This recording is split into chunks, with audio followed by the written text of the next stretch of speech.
आदरणीय सन्यासी महानुभाव, वानप्रस्थी जन, हमारे मंत्री जी, हमारे अतिथि दम्माणी जी, प्रिय ब्रह्मचारियों, आदर सम्मान की योग्य माताओं, बहनों, बंधुओं, इस शिविर के प्रसंग में वैसे तो हमारा वेद स्वाध्याय निरंतर चलता रहता है, प्रतिदिन चलता है, और इस प्रातःकाल के समय में किसी न किसी वेद मंत्र पर हम विचार करते हैं। और इन शिविर के दिनों में विशेष रूप से जो अध्यात्म उपासना के प्रसंग हैं उनकी चर्चा करेंगे।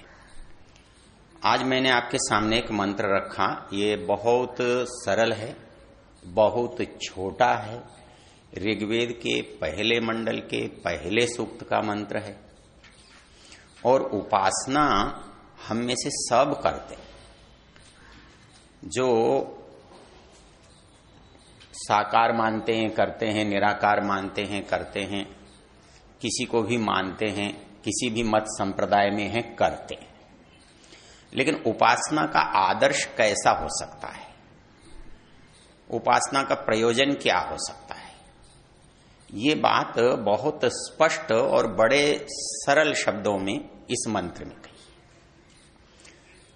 मंत्र उपत्वाग्ने दिवे दिवे दोषा वस्तर धिया वयम नमो भरंत एमसी। अब क्योंकि पूरा सूक्त अग्नि देवता का है और इसका ऋषि मधुछंदा है, तो देवता जब अग्नि है तो अग्नि से संबंधित चर्चा इसमें है। तो अग्नि, यहां आग तो हो नहीं सकती, इसके विशेषण, इसकी शब्दावली, वस्तु क्या बता रही है, मंत्र के शब्दों को ही देखकर हम अर्थ का निर्णय कर सकते हैं। अग्नि संबोधन है और संबोधन जड़ को होता नहीं है। यह झाड़ू तू आ जा, ये रोटी तू मिल जा, ऐसा तो होता नहीं है। संबोधन जब होता है तो चेतन को होता है, और यहां अग्नि जो है वो संबोधन है। तो संबोधन है तो चेतन को है, और चेतन को है तो जैसा मंत्र में बताया था कि ये किस तरह का मंत्र है, सामने से बात की जा रही है ऐसा मंत्र है, या किसी के बारे में कहा जा रहा है ऐसा मंत्र है, या कोई हमें कुछ कह रहा है ऐसा मंत्र है। तीन ही परिस्थितियां हो सकती हैं, या तो हम दो कुछ आपस में बात कर रहे हों, या किसी हम तीसरे के बारे में कह रहे हों, या कोई व्यक्ति हमें स्वयं कह रहा हो। जब स्वयं कहता है तो उत्तम पुरुष होता है, और जब अन्य की बात होती है तो प्रथम पुरुष होता है। जब हम आमने सामने बात करते हैं तो मध्यम पुरुष होता है। अब संबोधन है अग्नि त्वा उप एमसी, ई मसी। अब मूल प्रयोजन क्या है कि हे अग्नि, हम तो तेरे नजदीक आना चाहते हैं, हम तेरे पास आना चाहते हैं। त्वा उप एमसी, उप निकटता, समीपता, जिसी से आपका उपासना शब्द बना है। तो वो ये कहता है कि आने का जो प्रकार होगा, विधि होगी, वो क्या होगी। अब उपासना कब करनी चाहिए, कैसे करनी चाहिए, इसमें बहुत ही अच्छे शब्दों में, बड़े सरल शब्दों में बात को कहा है। कैसे कहा है? उपत्वाग्नि दिवे दिवे, दो बार एक शब्द पढ़ा है। दिव दिन को कहते हैं। कहते हैं उपासना कोई एक बार करने की चीज नहीं है कि वो नवरात्र आएंगे तब कर लेंगे, है? वो तीर्थ होगा तो वहां कर लेंगे, कोई कथा रखी है तब कर लेंगे, ये नहीं है। उपासना करने का समय है दिवे दिवे, दिन प्रतिदिन। योग दर्शन में एक सूत्र याद करो, आपकी उपासना के लिए शर्त क्या है? नैरंतर्य, बीच का कहां जाएगा? दीर्घ काल, वो भी तो रहेगा। नैरंतर्य दीर्घ काल सत्कारा सेवितो दृढ़ भूमि। मतलब आप किसी चीज को अपने अंदर मजबूत बनाना चाहते हैं, ये उपासना का ही प्रश्न नहीं है। ये आपके अध्ययन का प्रश्न हो सकता है, ये आपके व्यायाम बल अर्जन का प्रश्न हो सकता है, या कोई आप संगीत के अभ्यास का प्रश्न हो सकता है, या कोई चीज आप सीखना चाहते हैं बताना, वो सब का प्रश्न हो सकता है। कुछ भी करो, ये 3 बातें तो आपको करनी पड़ेंगी यदि आप उसमें पूर्ण सफलता चाहते हो। तो ये कहता है उपासना के लिए भी 3 प्रकार आपको ध्यान देना होगा। एक तो निरंतर, उसमें निरंतरता होनी चाहिए। आप व्यापार भी करोगे तो ऐसा नहीं होगा 4 दिन करोगे 6 दिन छोड़ दोगे, ऐसा तो नहीं चलेगा। चिकित्सा करने बैठोगे तो रोज नहीं बैठोगे तो मरीज भाग जाएगा या मर जाएगा।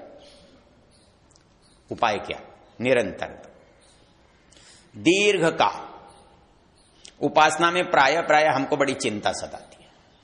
हमको ऐसा लगता है बहुत दिन हो गए संध्या करते हैं, कुछ तो नहीं हुआ, कुछ तो नहीं हुआ। अजय हमको 10 साल हो गए, 20 साल हो गए, पता नहीं कितने साल हो गए, हो जाते हैं। तो कई बार प्रश्न पूछते हैं लोग, जी ये संध्या करते कितने साल हो, इतने साल हो गए, अब तक तो कुछ हुआ नहीं, कब होगा? मैंने कहा तू घर से निकला था कहीं जाने के लिए, कब तक चलेगा? चलते बहुत दिन हो गए हो सकते हैं, लेकिन चलना कब तक है? जिसके लिए निकला था तब तक चल। इसके लिए वेदांत का एक सूत्र याद करो आप, प्रायणात् तत्रापि दृष्टम। वो पूछता है ये उपासना कब तक? अरे जब तक नहीं पहुंचे तब तक। उद्देश्य पहुंचना है, जब उद्देश्य पहुंचना है तो कब तक चलने का तो प्रश्न ही पैदा नहीं होता। जब तक भी चला जाए चलो, साधन बदलो, गति तीव्र करो, कुछ बल अर्जित करो, साधन जुटाओ, लेकिन जाओ। तो वो साधन जुटेंगे कैसे? वो इस सूत्र से, निरंतरीय दीर्घकाल सत्कारा सेविता। उपासना करनी है तो लगातार करनी है, बीच में छोड़ना नहीं, प्रतिदिन करना है। तो प्रतिदिन क्या सारे समय करते रहें? इस मामले में आप मुसलमानों से अधिक भाग्यशाली हो। ये लोग जब गए थे पहले नमाज करने के लिए तो 24 घंटे में 24 नमाज थी। उन्होंने कहा जी हम सोएंगे कब? तो उन्होंने कहा ऐसा कर लो 2 घंटे में 1 कर लो। तो उनको 12 नमाज कर दी। बोले 12 में भी तो रात तो कैसे बीतेगी, जागते ही बीतेगी। तो उन्होंने कहा चलो 5 करो। 5 के बाद जब गए तो उनको धमका दिया, बोले इससे ज्यादा नहीं 24 करनी पड़ेंगी। फिर उन्होंने कहा 5 ही ठीक है। लेकिन आपके लिए क्या कहा है? बहुत ही सरल। स्वामी जी महाराज कहते हैं तुम ये पौराणिक जो संध्या है वो 3 समय करते हैं, ये मुसलमानों से थोड़े ही सुविधा में है, लेकिन आप बिल्कुल सुविधा में है। दोषावस्था, दोषा रात्रि, अवस्था दिन। अरे भाई प्रातः काल और सायंकाल करना है, प्रतिदिन करना है, प्रतिदिन तो करना है, लेकिन करना कब है? दोषावस्था, प्रातः काल और सायंकाल करना है। और कैसे करना है? प्रातः काल और सायंकाल जो संध्या करने का समय है, कई अर्थों से संध्या है, ठीक बैठता है। संधि से भी संध्या है, सम्यक ध्यान से भी संध्या है। ध्यान का जो समय है वो भी वही हो सकता है। क्यों? ये कितनी विचित्र बात है, उधर कार्यालय का काम चल रहा है और कपड़ा बिछा के नमाज पढ़ेगा, क्या मतलब है? हा? तो हवाई जहाज में चलते चलते भी पढ़ेगा, फिर कॉकपिट में क्या करेगा? नमाज पढ़ेगा। या रेलवे के इंजन में नमाज पढ़ेगा, या ट्रक चलाते नमाज पढ़ेगा? ऐसा तो नहीं होगा। तो हर वस्तु का, हर कार्य का समय है। तो उपासना का सबसे अच्छा समय कौन सा हो सकता है? क्योंकि जब भी आप व्यस्तताओं में होंगे तो आप उपासना नहीं कर सकते। उपासना का एक सीधा संबंध है शांति, ठंडापन, शीतलता।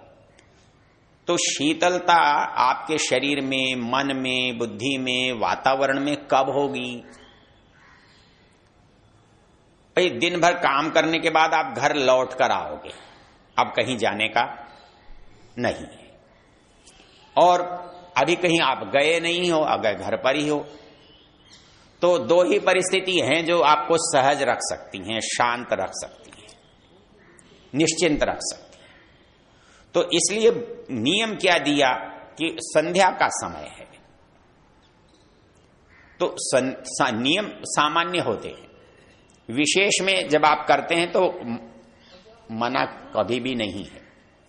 आप कहो जी मैं कब उपासना करूं, कभी कर लो, जितना समय है तब कर लो। उपासना प्रतिषिद्ध नहीं है। ऐसा नहीं है कि किसी दूसरी समय करोगे तो मान्य नहीं होगा, या आपके पास सुविधा है, समय है, कितना भी करो। लेकिन हर व्यक्ति के लिए कितना करना, न्यूनतम। आप आश्चर्य होगा, मनु महाराज ने इस संध्या करने का कितना महत्व बताया। ऋषयो दीर्घ संध्यत्वा दीर्घ मायुरवाप्नुवन् प्रज्ञाम यशश्च कीर्तिंच ब्रह्मवर्चसमेवच। आश्चर्य है भाई, व्यायाम करने से बल बढ़ेगा ये तो समझ में आता है, अच्छे भोजन से आयु बढ़ जाएगी, बल बढ़ेगा, स्वास्थ्य ठीक होगा, समझ में आता है।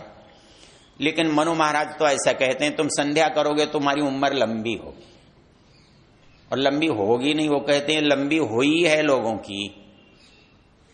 ऋषयो दीर्घ संध्यत्वा दीर्घमायुरवाप्नुवन्। ऋषि लोग जो है दीर्घजीवी क्यों होते थे? लंबे समय तक संध्या करते थे। अच्छा, लंबे समय तक संध्या कर कौन सकता है? जिसको जल्दी से गाड़ी पकड़नी है, या जिसे हवाई अड्डे जाना है। कौन करेगा? जिसे कहीं नहीं जाना, जो अपने आश्रम में बैठा है, और जिसको कोई चिंता नहीं है, जिसको कोई जल्दी नहीं है, जिसका कहीं कोई परेशानी नहीं है, कोई उतावलापन नहीं है, वही तो देर तक बैठ पाएगा। नहीं तो कोई भी परिस्थिति ऐसी आई तो उसको भागने की लगती है। आचार्य उदयवीर जी के पास मैं कभी कभी जाता था तो वो एक वाक्य का प्रयोग करते थे। मुझे लगता था कि बहुत देर हो गई, पंडित जी छोड़ नहीं रहे हैं, तो उनको कुछ लगता था, बोले क्यों पर फड़फड़ा रहे हो?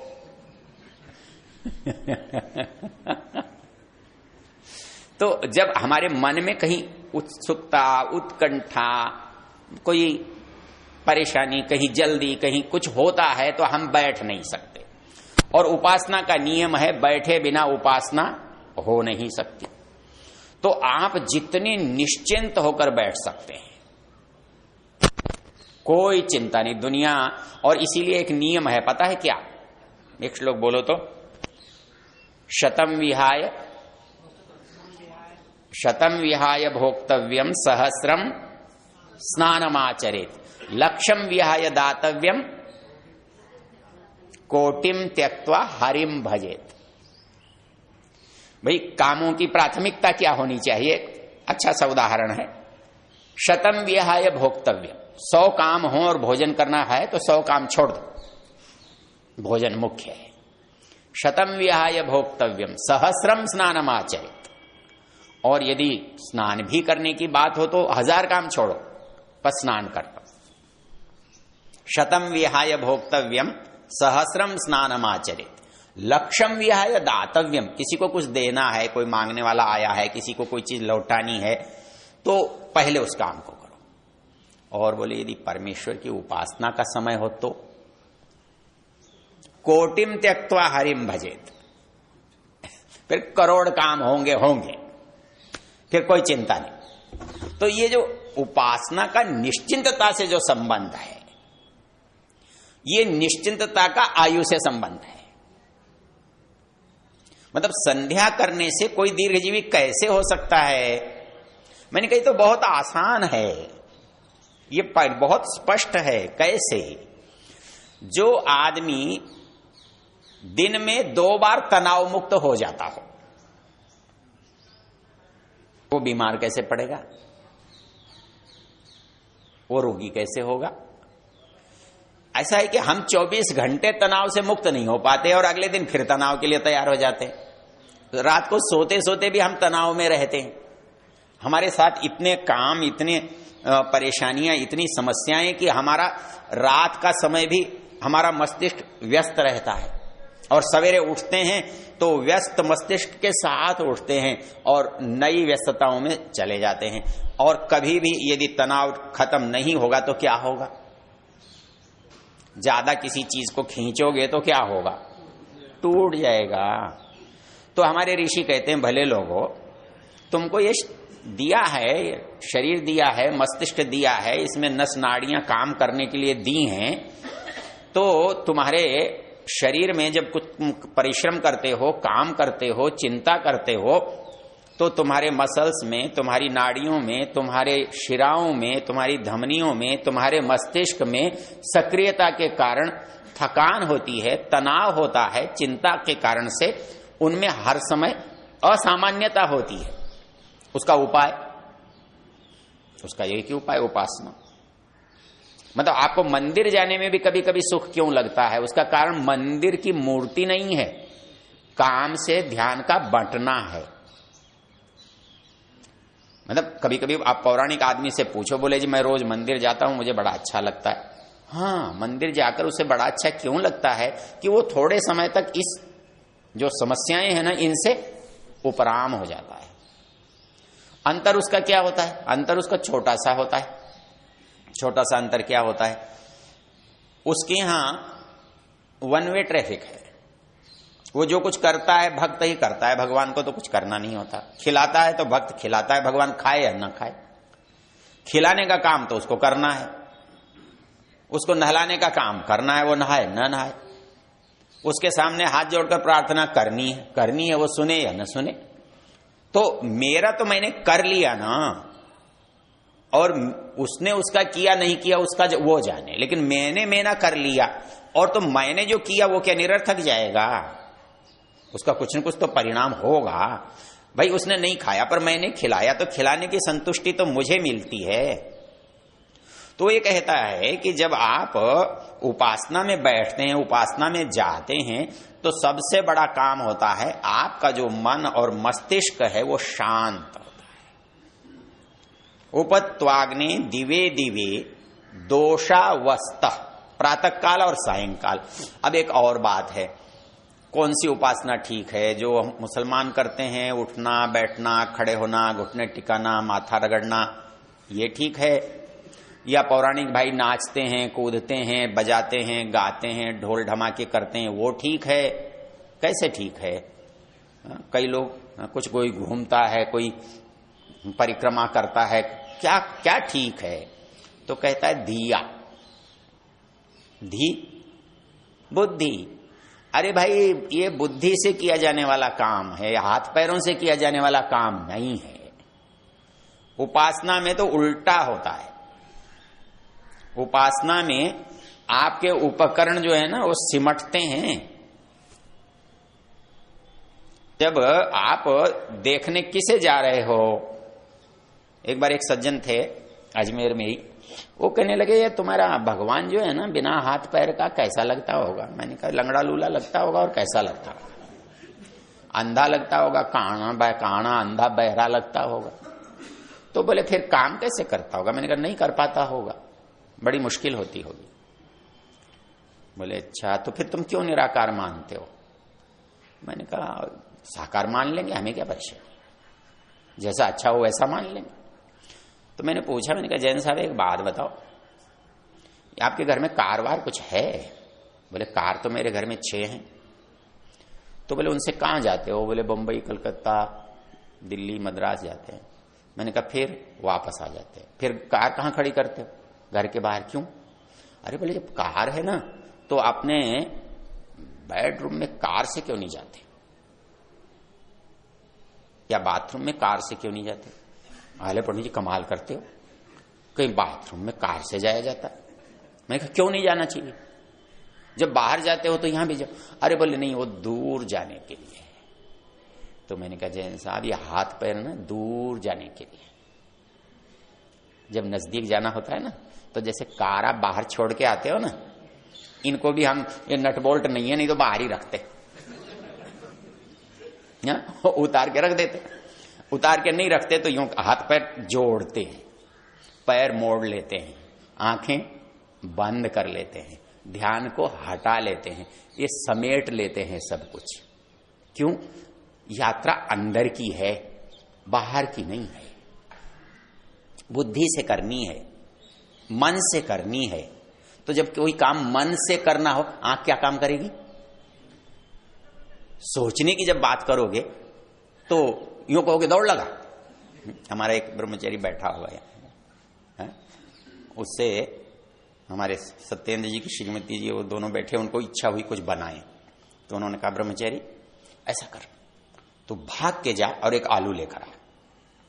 वो थोड़ी देर सोचा, फिर बोला माताजी पहले भागूं या पहले आलू लाऊं?